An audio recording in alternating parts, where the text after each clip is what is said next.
Macroeconomics seems to be a common term here. What is the main question of macroeconomics? Macroeconomics, when you open up a textbook in basic economics, it usually talks about business cycles, about short-run fluctuations in economic activity, like unemployment is up or inflation is up or down. This type of macroeconomics is a little different. You find it in textbooks, but it's very different because it's about a longer run where economic growth comes from. So actually the textbooks have been changed quite a lot since Romer did his work. And so 20 years ago. The part of the book that is about the long run issues has become longer, and many textbooks start with that now, when they used to start with business cycles. So long-term growth. Yeah. What would Paul Romer say about that? Oh, he asks where it comes from. I mean, he wanted to understand why some countries grow and other countries don't grow, and also why the world grows at the rate it does, and what explains technological progress. And I think it was by asking the question that he came up with ways of thinking about it that influenced a lot of other researchers, and it led to both empirical work and theoretical work, and actually an explosion in research. So what is the main motor of economic growth? I think almost all economists would say it's technological change. But the question is, where does that come from? Like, why does it happen and when does it happen? You know, nothing happened during the many hundred years before the Industrial Revolution in terms of technological change. And then it all exploded. But it hasn't been totally even, but it's been ongoing since the Industrial Revolution. And at 2% per year, the leading countries are just kind of growing and growing, and it's because of technological change. And in what way did Paul Romer explain He wanted to think about why it occurs and what are the good preconditions for healthy growth. And he thought about things like how society is organized in terms of patent systems, in terms of subsidies to R&D. So it's not enough to have universities, because universities are crucial, and they are people there at universities, like Romer himself.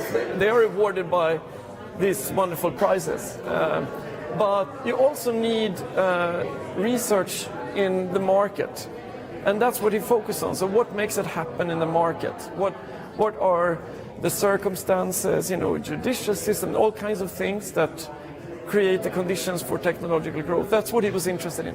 Then you have to realize that once you come up with great ideas, it's important that they spread to other countries.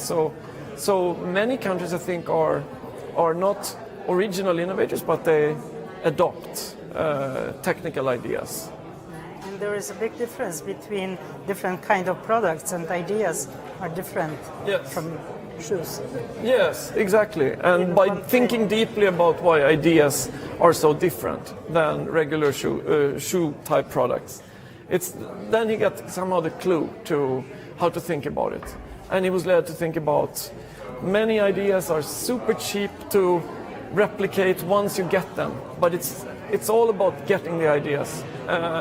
And then that's when all these institutional preconditions come in that allow some profits, but not too much profits, because you don't want to restrict it too much, and how to manage that is a central problem. And I think all the people who are at governments around the world these days, they think about it the way he thinks about it, because they've read the textbooks now, and they understood that ideas are different, and that's just a framework for thinking. So somehow you have to give birth to ideas, but who has the responsibility for that? Well, if we live in market economies, it's not that there's anybody responsible. You need it to happen by itself, and that's the market does these things, and it does it usually fairly well. But he also pointed to how it doesn't do it enough, maybe. I mean, in the case of ideas. So he emphasizes that you need to give people patents that last for a while, to give them proper incentives to do things, to innovate, and you may also need to subsidize research and development ideas. And so I think governments are to some extent responsible, but a lot of it happens by just market activity. So it's both.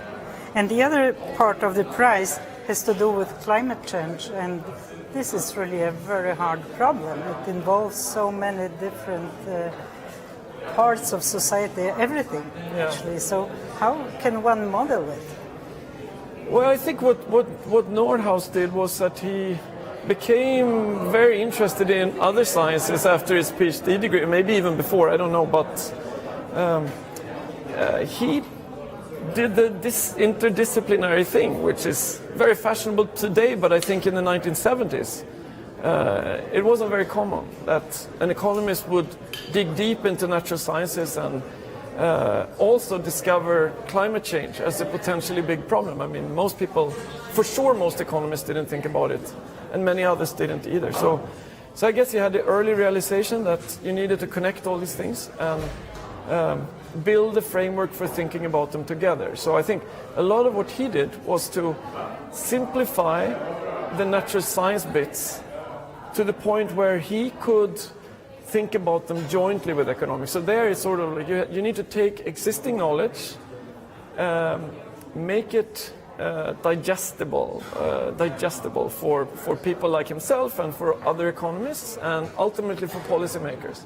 So that was quite an effort. And in the early days, he asked limited questions, but still super interesting questions, like what's the best way of not exceeding 2 degrees of warming? A question that most people are super interested in today. He asked like 40 years ago. But then he asked more ambitious questions, which is, okay, but what is the best thing to do overall? Let's not restrict attention just to a particular temperature goal. How should we think about maybe what's the right temperature goal and so on? So he needed to invest for decades before he was ready to address these more difficult questions. And as I said in my presentation today in the press conference, we don't have final answers, but now we can just follow in his footsteps, and if we don't like exactly what he did on this, we change it, and that's what everybody's doing now around the world. Yeah, and the most last report from this night, previous night, IPCC says that we have to stop the growth of temperature at 1.5 degrees. Yeah, I haven't had time to read it because it came out at midnight, so not too many hours ago. So I'll have to look carefully and see what it says. But there is 1.5 degrees as an ultimate but I limit. think the idea there was to say, what would it take to get us to not exceed 1.5? So it's. I don't think that the point was we mustn't exceed 1.5. It was more, what would it take? Is it even possible? And I think that's my reading without having studied it carefully. And the question is, they say it's possible. It's very, very hard, and it takes things like special efforts to remove carbon dioxide from the atmosphere. So it's the technological and it's part. kind of relying on future technology to do the job. And again, that's the kind of thing that Romer was interested in. So the two areas are connected that way. What would be the William Nordhaus answer to this ambition to limit the growth of temperature? I am not sure, because I just know that he has said that without advanced new type of geoengineering or advanced types of removing carbon dioxide, I don't think he thinks it's possible. But that doesn't mean that he thinks we shouldn't try. I think he says it's extremely difficult, and you have to rely on future technologies for doing these things to work out and succeed. I think what he would say, if I may guess, is that you should also figure out how much it costs to do that. It's not just a matter of doing it at any cost. So there is still a cost-benefit calculation there.